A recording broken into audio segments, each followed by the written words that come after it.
In today's Leeds news, Wilder wants Gray, Calvert-Lewin's ready to go, Leeds to lose out on the Cat, and should Leeds sell Matteo Joseph?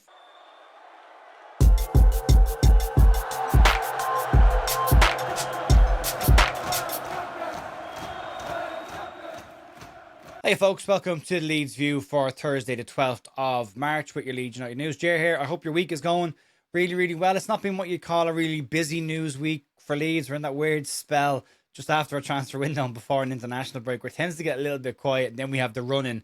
But we'll be focusing on that a fair bit over the next couple of weeks. Also, just to start off today by just sending our thoughts and prayers to the Speed family after the sad passing of Gary Speed's father, Roger. So, never nice to happen to a family, and they've had their share of tragedy over the years. So, thoughts and prayers go out to the Speed family. In terms of the podcast tonight, myself and Andrea Russo will be having a deeper look at the Leeds United loanees who are out there at the moment and looking ahead to what their summers could look like on their returns to Leeds United. There's a couple of bits and pieces today about one of them, Matteo Joseph. But yeah, over the next couple of weeks, we've got some different guests coming in on the podcast to look at different aspects of Leeds United season as we get closer and closer to the end of the season, and maybe even chat about what's going on in the Championship as well, just in case. But we'll start off today's news, and we'll start off with a Championship side having a look at Harry Gray. Chris Wilder added 3 Leeds United players, or ex-Leeds United players, to his Sheffield United squad in January, and according to a new report that's come out today, he is keen to add another one. Sports Boom claimed that Sheffield United are very interested in bringing Harry Gray in on loan this summer and have him as part of their squad for the full Championship campaign next season. And from Leeds' perspective, that type of loan probably makes an awful lot of sense, especially when you consider what Daniel Farke said about Gray's loan when he went to Rotherham. He said, go and do it in League One, then go and do it in the Championship, and then you'll go and do it in the Premier League. He talked an awful lot at that point about maybe even following the Harry Kane model and the loans that he had and the stepped progress that he had before he got into the Spurs first team. But Gray is doing okay at Rotherham. He's not exactly scoring for fun right now, but it's not necessarily easy in a side that are really fighting for relegation survival at the moment. But he's been doing okay. He's got a bit of a dead leg at the moment. He's a touch and go for the weekend. But Chris Wilder, for his side on this, would likely have Sheffield United competing towards the higher end of the Championship next season, you would imagine, with a full pre-season there. And maybe Harry Gray has a much better, stronger season playing for a side that are creating more chances and fighting at the right end of a league table. Chris Wilder and Daniel Farke are also believed to have a very strong relationship. They get on quite well, and maybe Wilder will try and use that to try and get Daniel Farke to trust him with the next part of Harry Gray's development. But Sheffield United have currently got former Leeds United striker Patrick Bamford in their squad, but the report says that they are keen to add another striker. Pat's been in and out this season for Sheffield United with a couple of injuries. He's out injured again at the moment, so they're looking for another player next season to add more competition to that position. If Leeds stay up, then a Championship loan for Harry Gray looks like it makes perfect sense. If Leeds don't stay up and Leeds go down, then he'll likely play in the Championship with Leeds next season. So, good options for him. Interesting to see the Championship sides are interested. And then we know that there's been a huge amount of interest. The Rotherham United manager did comment on the fact that they get in like 60 scouting applications every week to come and watch their games, to keep an eye on Gray. So there is interest in him. We'll see what happens in the summer. But important minutes from this season. Important to get maybe, I don't know, kicked around a little bit in the lower league before you then step up. Let's move on. A quick chat about Dominic Calvert-Lewin. We're all just a little bit concerned when we heard the news that DCL had a bit of a knee issue when he missed the FA Cup clash against Norwich. But Leeds did say at that point that it was just precautionary and that he should be okay. But we're still waiting on Daniel Farke's press conference to find out exactly what the health of the squad looks like heading into the Crystal Palace. At the time of recording, there's no press conference scheduled for today, so it looks like it might be tomorrow. Crystal Palace are playing tonight, so maybe they're all waiting until Friday. The game's not until Sunday.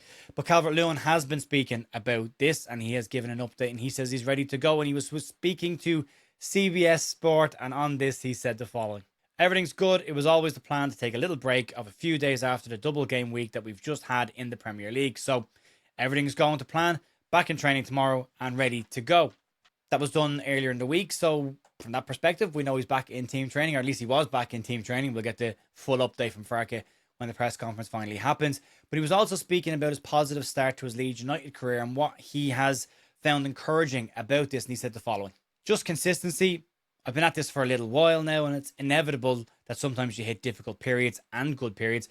I think just staying consistent and continuing to believe in what I'm capable of. I pay a lot of attention to to things around the pitch, like diet, sleep, recovery now more so than ever, which I think has helped me a lot this season. As we all know, he's been hugely important for Leeds' campaign this year. It'd be nice to see over the next couple of games him get a little bit more of attacking support in and around him. He's been a little bit isolated again, and his best period this season came when Leeds had far more attacking threats on the pitch. Players to support him, run off him, feed him, and he needs that. He needs supply and he needs service to get the absolute best out of him and get him back amongst the goals. So Leeds, fingers crossed, Daniel Farke will try and put Leeds more on an attacking front than a defensive front in the next couple of games. I wouldn't bank on it against Crystal Palace. We might see it against Brentford at home. But yeah, there is a point now where we need to start looking at going for some wins. We've only won once away from home this season, so it'll be nice to try and go and get a win against Palace at the weekend, especially if them playing tonight and maybe being a little bit leggy going into the weekend's action. Let's move on and talk about a transfer story that wasn't really a transfer story, but is a transfer story now. It'll make sense in a second. Nathan the Cat is a very young central midfielder currently playing at Anderlecht. He's 17 years of age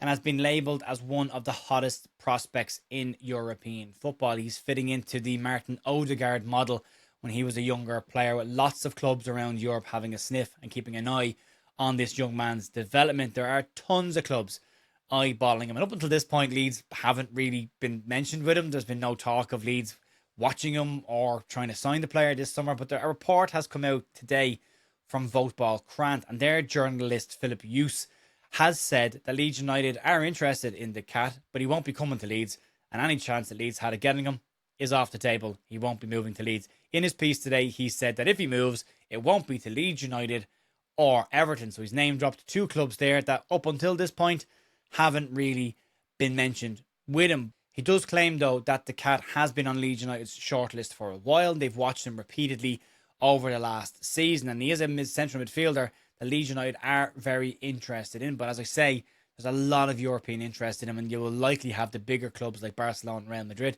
bigger in terms of financial clout, that would be interested in him. But at 17 years of age, he's made a hell of a mark already, albeit in the Belgian Pro League. He started 26 of 27 games for Anderlecht. He scored 2 goals and added 4 assists. And when he does start games for Anderlecht, he tends to complete most of them. I think he averages 77 minutes per game over the course of the whole season. So he is a very young player making his mark already. His heat map is very interesting as well. He tends to cover a huge amount of ground on the pitch. So a very aggressive player.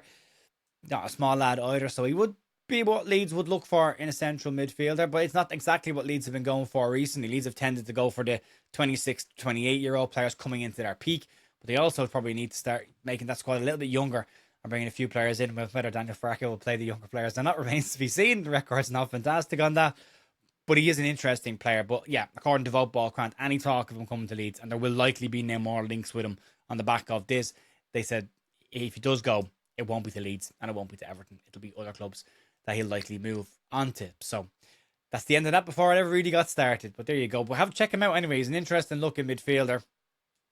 You never know, I suppose.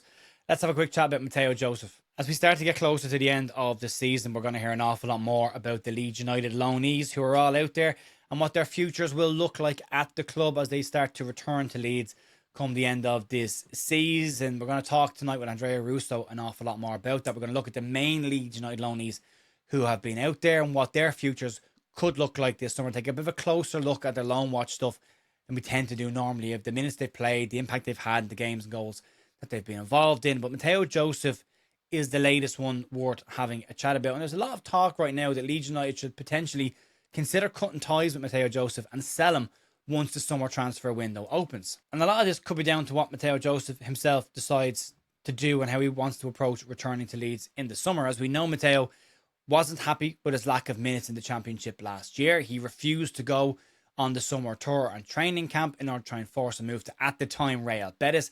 That didn't happen. Eventually, he got a move to Real Mallorca, but Leeds refused to put any option to buy the player in their contract. That's what Real Betis wanted as part of the deal with them.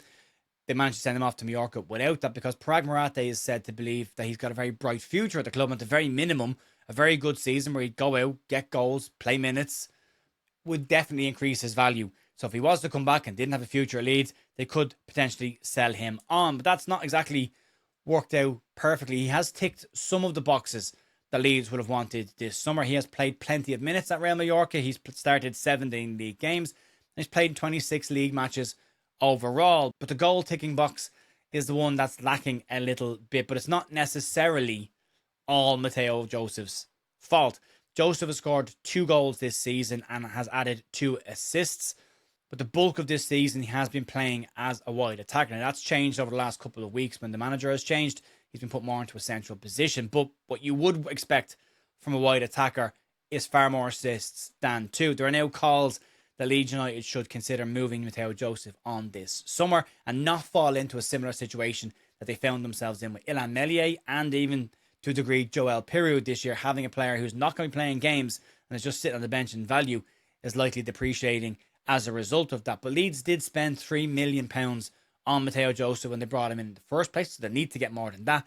And that might not be necessarily that easy to do. It doesn't sound like a huge amount of money, especially for a player who has got 17 starts in La Liga. But the issue comes down to his statistics. And if you look at the data models that football clubs use now, Leeds recruit on statistics, Brighton, Palace, they've all been clubs that have been very vocal about using data as part of the metrics they use to recruit players. Matteo Joseph has only got an 8% conversion rate so far this season, and he's missed 6 big chances according to all of the different algorithm sites that are out there. So that could be an issue there as well. Not necessarily about his position, but when he has had chances to score, he's not really been converting them. So that's the major issue. However, and it should be balanced out, Matteo Joseph is just 22 years of age. He's still considered a very young player when it comes to being a striker. Most strikers don't peak until they're 28, 29 years of age. So he's got plenty of time, and development is never a linear path, as we always say. So just getting a season full of minutes to play football and get some stuff out of the system might benefit him next season. And maybe Leeds need to look at another loan for the player next season. And similar to Harry Gray, loaning him to a side that won't be fighting for relegation, but a side that will be higher up the table with better players around them to give them the best opportunity. Now, that's all the positive stuff there that they could do. The bigger issue will come down to Matteo Joseph himself. He's been pretty impatient over the course of his career. Even when he was playing for the England under-21 side, the pathway wasn't so clear to get into the England first team, so he switched allegiances and went and played for Spain's under-21 because the pathway there was deemed to be a little bit faster. And at Leeds, he wasn't happy with waiting for his opportunities at Leeds either and pushed for this move during the summer. Now, it depends on how he comes back to Leeds in the summer. Is the attitude better? Does he want to fight first place? Does he want to try and show Daniel Farke during the summer? And what's the relationship going to be like between the manager and the player after what happened last summer? So it's going to be an interesting summer for Matteo Joseph, as much as last year was. There is still a player in there. I think there is a finisher in there, but I don't think he necessarily went about things the right way this season. And this season definitely hasn't gone 100% the way he would have wanted it this year. But he has got minutes and he is playing regularly, which does say that he has got some level if a manager does trust him and is playing him as often as he has been playing. So we'll have to see. He's got a contract until 2028. We'll see if that actually ends up being extended at Leeds or if he moves on between now and then. But Leeds will have a decision to make in the next 12 months, no doubt. Anyway, over Matteo Joseph's future. We'll talk more about it tonight on the podcast. We'll talk about Joffrey Gelhardt. We'll talk about Large Ramazani and all the players that are currently out on loan. That'll be it for me this morning, folks. I'll talk to you later on this evening. Check out yesterday's news as well if you want to. And I'll see you later on tonight. Enjoy the rest of your day. Talk to you later. Bye.